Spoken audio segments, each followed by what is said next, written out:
Feeling overwhelmed when it comes to picking stocks? With so many sectors, industries, securities, and companies in the US stock market, it's no wonder beginners and even experienced investors can find it challenging. But here's the truth. There's no one-size-fits-all way to guarantee success in stocks. The stock market has countless strategies and ideas. Whether you're new to investing or rethinking your approach, we've got 7 important principles to share with you. These will help you become a better stock picker.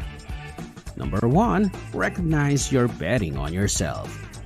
When you choose to engage in stock picking, you're essentially placing a bet on your own abilities to outperform the broader stock market. This choice requires a profound understanding of the challenges involved. Even seasoned professionals, whose full-time job is to manage funds and attempt to beat market indices, often struggle to consistently outperform benchmarks. Statistical data shows that a significant percentage of professional fund managers fail to achieve this over extended periods.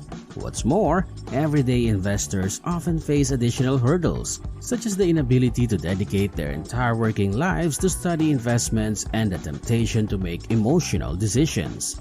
For instance, they may buy stocks when they see others enjoying gains and panic sell during market downturns. Recognizing the difficulties inherent in stock picking is not just a humbling acknowledgement, but a crucial starting point. Number 2. Define your investment goals. The process of stock picking becomes more effective when it is guided by well-defined investment objectives. Ask yourself, are you a long-term investor willing to take on higher risks in pursuit of substantial wealth over a specific period? If so, your focus may lean towards high-growth stocks with potentially greater rewards. Conversely, if you prioritize stability, a steady income stream, or have a shorter investment horizon, you might find blue-chip companies and dividend-paying stocks align better with your financial goals. The importance of establishing clear goals lies in their ability to serve as a compass, helping you navigate the vast sea of stock choices and ensuring your investments remain in sync with your financial aspirations. Number 3. Invest in what you understand. Legendary investors like Warren Buffett and Peter Lynch have emphasized the importance of understanding the businesses you invest in. In essence, a stock represents ownership in a company. Just as you wouldn't invest in a small business without comprehending its fundamentals, you shouldn't invest in stocks without a deep understanding of the underlying businesses. Different companies carry varying levels of risk and growth potential. Established multinational corporations, for instance, tend to be less risky but may offer slower growth compared to startups. The key is to learn as much as possible about the companies you invest in and have conviction in their long-term prospects. If you're finding these tips helpful, please give us a thumbs up and subscribe to our channel for more great content. Your support keeps us going and we appreciate it. Now, let's get back to our discussion. Number 4. Grasp financial ratios. Once you've identified businesses that resonate with your investment goals and possess an in-depth understanding of their operations, you must evaluate whether their stock prices are reasonable. This is where financial ratios come into play. Financial ratios are derived from a company's market value and various figures from its balance sheet, income statement, and cash flow statement. Common valuation metrics include the price earnings or PE, price sales or PS, and price book or PB ratios. These ratios provide insights into a stock's current valuation and can be compared to industry peers to gauge its relative value.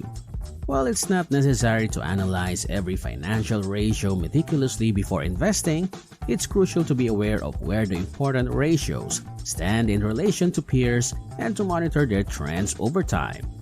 Understanding these ratios empowers you to make informed investment decisions and identify stocks that may be overpriced or undervalued based on their fundamentals. Number 5. Beware of too good to be true scenarios. The famous saying, "If it's too good to be true, it probably is especially pertinent in the world of stock market investing. It's not uncommon for newer investors to be enticed by stocks with seemingly attractive valuation metrics, such as a low price earnings or PE ratio. However, it's crucial to exercise caution and not fall into the trap of assuming that a low PE ratio automatically makes a stock a bargain. Sometimes, these seemingly cheap stocks can turn out to be value traps.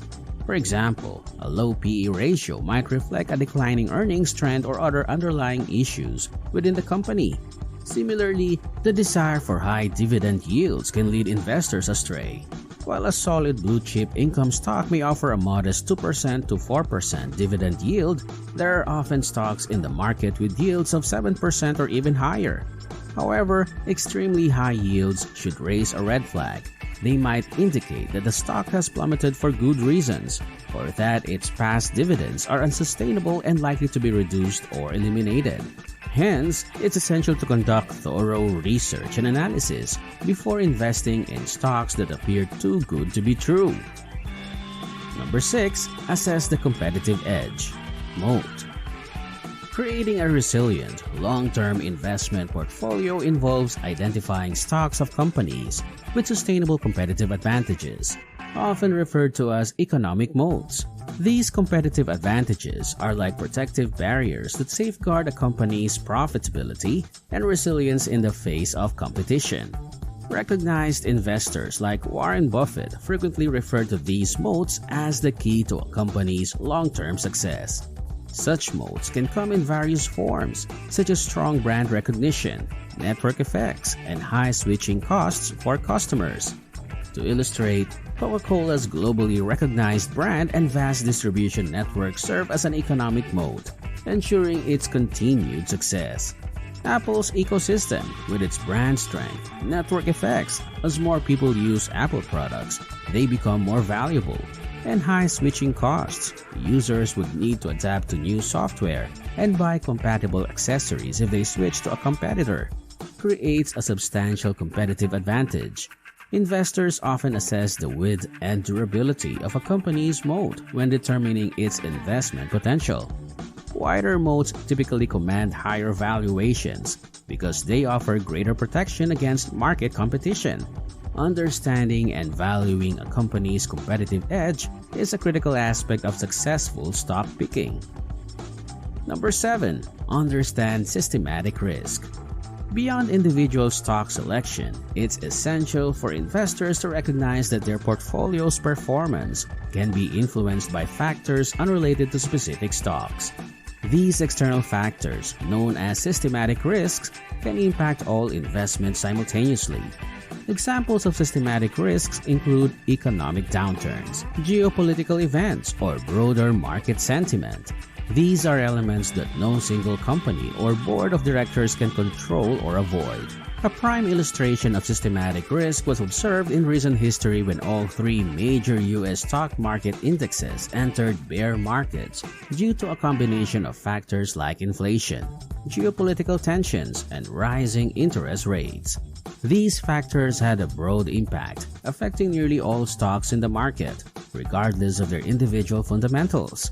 While it's impossible to eliminate systematic risk entirely, investors can mitigate company-specific risks through diversification.